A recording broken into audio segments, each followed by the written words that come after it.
The sun blazed down on Lincoln Park in San Antonio, Texas, its golden rays stretching long and warm across the manicured lawns. The air carried a faint aroma, freshly cut grass mingling with the savory scent of hot dogs and popcorn wafting from a nearby vendor. It was one of those days that pulled people outdoors, where strangers exchanged fleeting smiles and life's burdens seemed just a little lighter. Children darted across the playground, their laughter ringing out like music over the gentle gurgle of the park's central fountain. Couples strolled hand in hand, pausing occasionally to adjust a hat or snap a quick photo. Joggers moved rhythmically along the paths, sweat darkening the backs of their shirts as earbuds drowned out the world. In the distance, dogs barked, chasing frisbees or tugging playfully at leashes. Near the fountain, a man sat quietly on a wooden bench. His posture was relaxed, his face tilted toward the warmth of the sun. This was Terrence, a tall, lean man in his early 50s, his dark skin glowing under the sunlight. A pair of sunglasses shielded his unseeing eyes, while a white cane rested beside him, its handle worn smooth by years of use. By his side sat King, a German shepherd with a sleek coat and an aura of quiet confidence. King wasn't merely a companion, he was Terrence's guide, his protector, a living extension of his independence. To those who frequented the park, Terrence and King were a familiar sight. They had watched him navigate the winding paths with calm assurance, King leading the way with measured steps. Some admired them from afar, while others stopped briefly to chat, captivated by Terrence's warm demeanor and King's impeccable discipline. Today, however, most people left them undisturbed, absorbed in their own leisurely pursuits. But peace, as fragile as glass, can shatter in an instant. In the distance, the deep rumble of motorcycle engines disrupted the park's harmonious rhythm, growing louder with each passing second. Heads turned toward the parking lot as a group of 6 bikers roared in, their chrome bikes gleaming under the sun. They dismounted with practiced swagger, their heavy boots striking the pavement with audible thuds. Clad in leather vests adorned with patches and slogans, they commanded attention wherever they went. Their laughter boomed, magnetic yet unsettling, as they strolled toward the heart of the park. Conversations began to hush, and people instinctively stepped aside, clearing their path. Even the dogs seemed to sense the shift, some barked nervously, while others pressed closer to their owners. The leader of the group, a towering man with broad shoulders, a grizzled beard, and piercing eyes, scanned the park as if claiming it as his domain. His gaze landed on Terrence and King, and a smirk crept across his face, a subtle but unmistakable sign of trouble brewing. Oblivious to the approaching group, Terrence remained seated, his hand resting gently on King's head. But King? King was alert. His ears twitched, his sharp eyes tracking the bikers as they drew closer. Stillness radiated from his body, yet beneath it lay a coiled energy, waiting for the right moment to unleash. The bikers halted near the benches, their loud banter slicing through the once gentle atmosphere. A few parkgoers glanced nervously in their direction before hurriedly averting their eyes, pretending to focus on conversations or phones. Yet, even as people tried to ignore them, the tension that settled over the area was impossible to miss. The leader, now standing just a few feet from Terrence, turned to his friends and chuckled. "Check this out," he said, nodding toward the man and his dog. His tone dripped with mockery, daring someone to challenge him. Terrence didn't react. His face remained tilted toward the sun, peaceful and serene. But King's ears pinned back slightly, his gaze narrowing. He could sense the change, the brewing conflict that his owner couldn't see. As the bikers' laughter echoed through the park, it became clear to anyone paying attention, this was no ordinary afternoon. Trouble was coming, and it was heading straight for Terrence and King. Terrence had always been a man of quiet strength, forged through years of challenges that would have broken most. Losing his sight in his mid-30s after a devastating car accident had been a turning point, but not one that defined him. Instead, it became the moment he chose to adapt, to persevere, to live with purpose. Navigating a world built for sighted people wasn't easy. Terrence had faced countless obstacles, from minor inconveniences to blatant discrimination. Yet through it all, he carried himself with dignity. He turned heads, not because of his blindness, but because of the calm confidence he exuded. King, his guide dog, had become his anchor in this new chapter of life. Retired from active duty, King wasn't just a service animal, he was a partner in every sense of the word. Paired 3 years ago, their bond had been immediate. King's training was exceptional, but it was his intuition that set him apart. He seemed to understand Terrence's needs before they were spoken, a skill honed during his years on the force. In his previous life, King had been deployed on high-stakes missions, chasing suspects, detecting narcotics, and protecting handlers. Those experiences had shaped him into a dog with a sharp mind and an unshakable sense of duty. When he retired, transitioning to guide work felt natural. For King, protecting Terrence wasn't just a job, it was a calling. On most days, the pair's presence at the park went unnoticed. Regular visitors knew them, often greeting them with a wave or a friendly hello. Children sometimes asked to pet King, their faces lighting up when Terrence explained that King was a working dog and couldn't be distracted. Parents smiled, appreciating the lesson in respect and boundaries. Today, however, the usual atmosphere of the park felt different. The arrival of the bikers had shifted the dynamic, their loud voices and intimidating presence creating ripples of unease. Most parkgoers kept their distance, hoping to avoid drawing attention. But Terrence, seated on his bench with King at his side, remained oblivious to the growing tension. His world was shaped by sound, touch, and intuition. Though he couldn't see the bikers, he could sense the faint change in the park's rhythm. King, on the other hand, was fully aware. His keen eyes tracked the group as they moved closer. His body language was subtle but deliberate. He didn't bark or growl, King was far too disciplined for that. But his posture shifted slightly, a silent signal that he was ready to act if needed. Beneath his calm exterior lay razor-sharp instincts, honed through years of training. The bikers, unaware of King's history, saw only a man and his dog. To them, Terrence appeared vulnerable, an easy target for mockery or worse. Their leader, a man who thrived on dominance, eyed the pair with a smirk that promised trouble. "You think he can even tell we're here?" one of the bikers muttered, nudging his friend. They snickered, their voices just loud enough to carry. The leader turned his full attention to Terrence, his voice dripping with sarcasm. "Nice day to sit and soak up the sun, huh, buddy? You and your little helper there enjoying yourselves?" Terrence didn't respond immediately. He had grown accustomed to comments like these over the years, some born of curiosity, others of malice. He reached down and gently patted King's head, his fingers brushing over the dog's soft fur. "We're doing just fine," he said finally, his tone calm but firm. The leader chuckled, clearly unimpressed. "Fine, huh? You sure about that?" He took a step closer, the heavy thud of his boots drawing King's full attention. The dog's ears perked, and his gaze locked onto the man, unwavering. Terrence tilted his head slightly, as if listening more closely to the man's movements.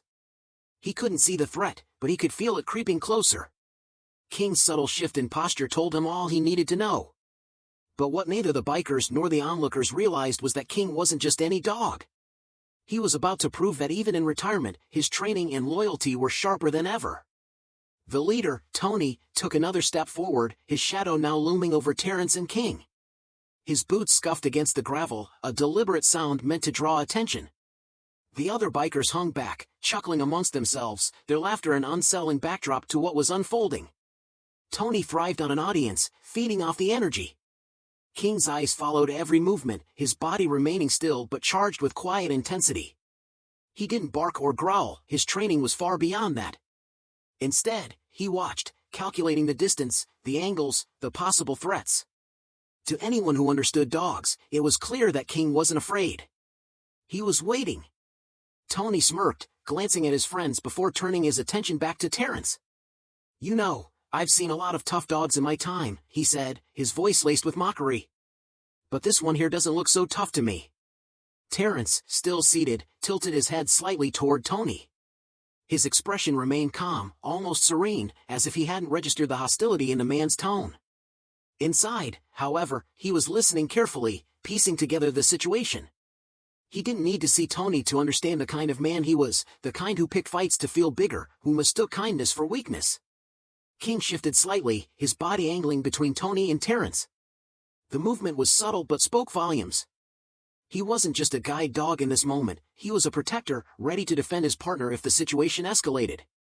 Tony noticed the shift and laughed, a sharp, grating sound. "Oh, what's this?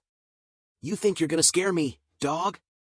He leaned forward, his face inches from King's. "You're just a mutt. What are you gonna do? Bark me to death?" One of the bikers called out from behind, his voice half laughing, half worried. "Yo, Tony, maybe just leave it, man." But Tony wasn't listening. His pride was on the line now, and he wasn't about to back down in front of his crew, or the growing number of park-goers who had stopped to watch. He straightened, cracking his knuckles for dramatic effect. Let's see if this mutt's got any bite to go with that stare. Before anyone could react, Tony swung his boot forward, aiming a sharp kick at King's side. The blow connected, the sound of leather against fur echoing across the now silent park. King staggered back a step, his body absorbing the impact. For a split second, there was no movement, no sound, just a tense, electric stillness hanging in the air. The park froze in an electric stillness, the kind that prickles your skin and steals your breath. Every pair of eyes locked onto the scene unfolding near the fountain. Then, as if a switch had flipped, King's demeanor transformed. His body lowered slightly, muscles coiling like springs beneath his sleek coat. His gaze locked onto Tony with surgical precision, a stare so intense it sent shivers down spines. A low, rumbling growl began to rise from deep within his chest. It wasn't wild or chaotic, it was deliberate, measured, a sound that carried weight and purpose. This wasn't a warning, it was a promise. King, hold, Terrence's voice sliced through the tension, sharp and commanding. The German shepherd froze mid-motion, his growl fading into silence. His body remained taut, every muscle ready to explode into action, but he obeyed. Flawless training. Unwavering loyalty. Tony, who moments ago had been smirking with bravado, now stumbled back a step. Confidence faltered. What kind of dog is this? He stammered, his voice cracking under the pressure. Terrence rose slowly, using his cane to steady himself. His face remained calm, but his tone carried an edge that hadn't been there before. Each word fell like a stone into a still pond. This isn't just any dog, he said, his voice deliberate, cutting through the heavy air. And you just made the biggest mistake of your life. The crowd watched in stunned silence, their attention riveted on the man and his dog. They didn't need words to know something extraordinary was about to happen. The tension in the air was thick enough to touch, pressing against chests, making breaths shallow. King stood motionless, his gaze unflinching, unrelenting. The once lively park had fallen eerily silent, save for the faint rustle of leaves swaying in the breeze. Every eye was fixed on the German shepherd, waiting for his next move. Terrence, his hand resting gently on King's head, spoke again. His voice carried a calm authority that seemed to ripple through the park. King, stay. The dog didn't twitch. His body remained taut, a coiled spring ready to unleash but restrained by command. To the untrained eye, he might have appeared calm, but those who understood dogs could see the immense control he was exercising. His growl had faded, replaced by a deep stillness that somehow felt more menacing. Tony stood a few feet away, visibly shaken. He wiped his hands on his jeans, trying, and failing, to mask his unease as casual indifference. It's just a dog, he muttered, though his voice wavered slightly. You're making a big deal out of nothing. Terrence tilted his head, listening intently to Tony's words. A faint, humorless smile curved his lips. You don't get it, do you? He said softly. This isn't just any dog. This is a trained canine. He spent years doing what you couldn't even dream of, protecting, serving, saving lives. And he's holding back right now because I told him to. Tony's face paled as the weight of Terrence's words sank in. A canine? Like a police dog? Terrence nodded. That's right. 3 years on the force. He's disarmed suspects, chased down criminals, and stood between his partner and danger more times than I can count. You think kicking him makes you tough? It just makes you lucky. The crowd murmured, their collective shock rippling outward. Many had suspected King was no ordinary guide dog, but hearing the truth from Terrence's own mouth gave the situation a new gravity. People exchanged glances, some shaking their heads in disbelief, others glaring at Tony with open disdain. King, still poised and silent, didn't take his eyes off Tony. His training dictated that he wait for the next command, but his instincts told him to stay ready for anything. His tail was low, his ears slightly back, not out of fear, but out of focus. Tony tried to muster some of his earlier bravado, but it came out hollow. I didn't know, all right? I didn't know he was a special dog. Terrence's expression hardened. It shouldn't matter what kind of dog he is. You don't kick any animal, ever. And you certainly don't mock someone who relies on that animal for their independence. The murmurs grew louder, a low rumble of agreement and judgment spreading through the crowd. One man called out, his voice firm, "You're lucky that dog's better trained than you are, buddy." Tony's friends, who had been laughing and egging him on just moments earlier, now looked uneasy. One of them nudged his arm. "Maybe we should just go, man. This isn't worth it." But before they could retreat, Terrence spoke again, his voice cutting through the noise like a blade. "You think walking away fixes this?" He stepped forward, his cane tapping the ground with quiet precision. "You just taught everyone here exactly who you are. And you taught my dog something too, that there are still people out there who don't deserve the respect they demand." Tony looked around, his eyes darting from the crowd to King, who hadn't moved a muscle. The weight of the moment bore down on him, pressing into his chest like a physical force. As he stood there, fumbling for a response, it became painfully clear to everyone watching, the power in this encounter didn't belong to Tony. It belonged to the man and his dog, the ones he had underestimated. Tony's bravado crumbled, leaving him standing awkwardly in the center of a crowd that now regarded him with disdain. His friends shuffled uncomfortably, avoiding the piercing glares from the park-goers. The once laughing group of bikers was now silent, their smirks wiped clean by the weight of the situation. Terrence took a deep breath, steadying himself as he straightened his posture. "You didn't know he was a canine," he repeated, his voice calm but sharp enough to cut. "You don't need to know a dog's history to treat it with respect. It's not about what you didn't know. It's about what you chose to do." Tony opened his mouth to respond but hesitated, his words caught somewhere between an apology and an excuse. The crowd wasn't waiting for him to explain. Their collective judgment was written plainly on their faces, a silent but damning verdict. King, still sitting in his poised position, glanced up at Terrence for just a moment, as if checking in for his next command. Terrence gave the dog a small pat on the head, his hand steady despite the tension still lingering in the air. "Good boy," he murmured, the praise a quiet reminder of the bond they shared. From the edge of the crowd, a woman spoke up, her voice firm. "You owe them both an apology. A real one." Tony looked around, his shoulders sagging under the weight of the eyes on him. His pride was a heavy chain, but even he couldn't ignore the moral reckoning staring him in the face. He shifted his weight awkwardly before finally mumbling, "I'm sorry." Terrence tilted his head slightly, his sunglasses masking any visible reaction. "Not to me," he said simply.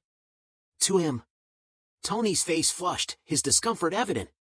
He glanced at King, whose gaze remained steady and unyielding. "Sorry," Tony muttered, barely audible. "I didn't mean to, kick you." The apology was clumsy and forced, but the crowd's murmurs quieted slightly as the tension began to ease. Terrence nodded, accepting the apology for what it was. "Next time, think before you act. It'll save you from situations like this. And save others from unnecessary harm." Tony didn't respond. He simply stepped back, retreating to where his friends stood, their earlier bravado replaced with uneasy silence. One of them muttered something under his breath, and the group began shuffling toward their motorcycles, heads hung low. As the bikers made their way out of the park, a few people in the crowd clapped softly, an understated acknowledgement of Terrence and King's quiet strength. A father holding his young daughter leaned down to whisper, "That's what real courage looks like." The little girl nodded solemnly, her wide eyes fixed on King. Terrence, sensing the shift in the crowd's mood, exhaled deeply and gave King a gentle tug on the harness. "Come on, boy. Let's go." But before they could leave, a young boy, no older than 8, ran up to them with his mother following close behind. "Mister," the boy said shyly, "your dog's the coolest. Is he okay?" Terrence smiled, his expression softening. "He's more than okay. He's my partner. And he knows how to handle people like that." The boy grinned, then glanced at his mother, who nodded encouragingly. "Can I pet him?" Terrence chuckled lightly. "Not today, kiddo. King's still on duty. But thank you for asking." The boy nodded, his admiration shining in his eyes as he watched King walk beside Terrence toward the park's exit. Around them, the murmurs of the crowd began to fade as people returned to their picnics, jogs, and conversations. But the memory of what they had witnessed lingered, a quiet reminder of the power of respect and restraint. As Terrence and King disappeared down the winding path, the lesson they left behind wasn't just about a dog or a blind man. It was about standing firm in the face of disrespect and treating every being, human or animal, with the dignity they deserve.